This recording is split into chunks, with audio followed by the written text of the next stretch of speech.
Hi, this is Rod Stagenborg. I am the producer of Mind Games, The Psychology of Performance. This week, the guys had a chance to visit with Mark Benson, old-time football coach, successful business guy with Maritime Financial. Let's take a listen.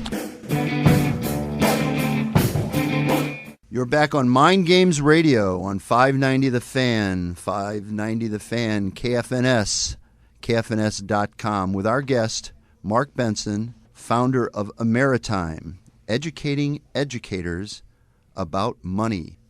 Mark, I so often hear you talk about what your business does is educating people about their money, as Tom just mentioned. Why do you think, or why do you feel that that is such an important piece these days, to the extent that you built your organization around this idea of educating others about money?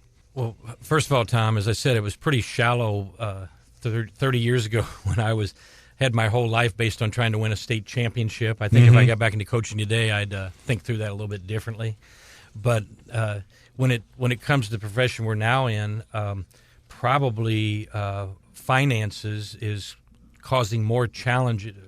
The financial situation in this country is probably causing more challenges and creating more tension in more homes than probably any other topic. One thing, there's a lot of great people in the financial services industry, but the nature of the industry, in our opinion, is that it doesn't do a very good job of providing education. Sometimes it seems to us that people are being educated by the financial media. They're being educated by the companies that are selling the products.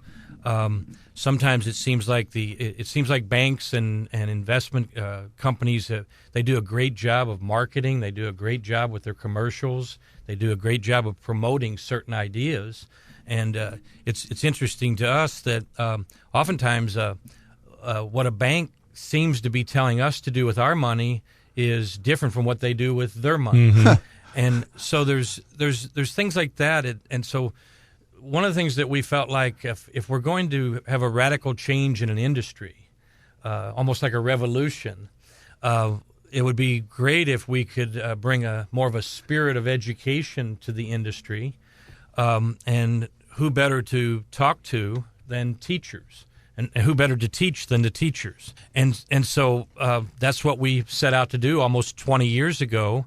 And because I'm a former math teacher, football coach, and administrator, that was our focus market, and that's what we've been doing for the last 20 years. But I'll tell you, Mark, I have a background in counseling, and I know that money is one of the greatest stressors in a relationship, in a marriage. But it also seems to be one of those subjects that we just don't like to talk about for whatever reason. Can you talk a little bit about the belief system of the American people, so to speak, about money? Yeah, it seems, again, that the education that we provide by the industry is lacking. And therefore, it seems that there are a lot of myths that are out there. And so to take a couple of simple examples, we've all been taught to accumulate money for that magic day called retirement. And, there's a whole lot of things that are going to happen between today and retirement for many of us. And so if you kind of think through it, an accumulation strategy almost preaches scarcity, because what we do is we get so wound up with the idea of saving and saving and saving and putting as many dollars as we can into IRAs and 401ks and 403bs and all this, which is good. But then as we get older, then we don't want to spend that money because we're afraid it'll run out. So if you kind of think through it, it doesn't make much sense. So one thing, I think I said earlier that we were students of the game of football when we started back in 1976, and we didn't know anything about anything. Well, we really didn't know anything about anything in the financial world back in the mid-'80s, but I think we've been students of it. And one of the observations that we've been able to make is that it's important to be able to teach people how to utilize their money. Maybe that's more important maybe utilization of money is more important than accumulation of money. What does that mean when you say utilize money? Well, examples. again, I think from the media to the financial institutions to our government have taught us to do things with our money that causes the flow of the money to flow out of our control versus flowing into our control. Example, we're taught don't do a 30-year loan, change to a 15-year loan, and pay the home off quicker, pay extra money each month on the home, which, again, I know you have listeners out there that probably do that strategy. I'm not saying that that's necessarily wrong, but I do think there's a reason to analyze it or to think about it.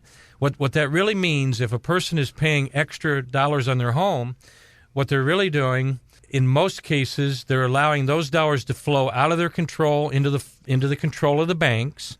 The banks appreciate that because they're then going to re-loan that money. That's how banks make money is by, it's called velocity of money, and it's worked well for banks. So one thing that happens is that when we're paying our home off early is that the dollars are flowing out of our control to the banks, and in most cases, it's causing us to pay more taxes.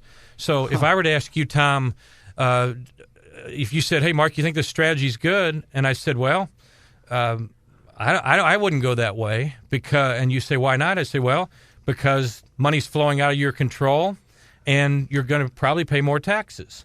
Now, if that's true, then that would cause you to look for some alternative strategies. Mm-hmm.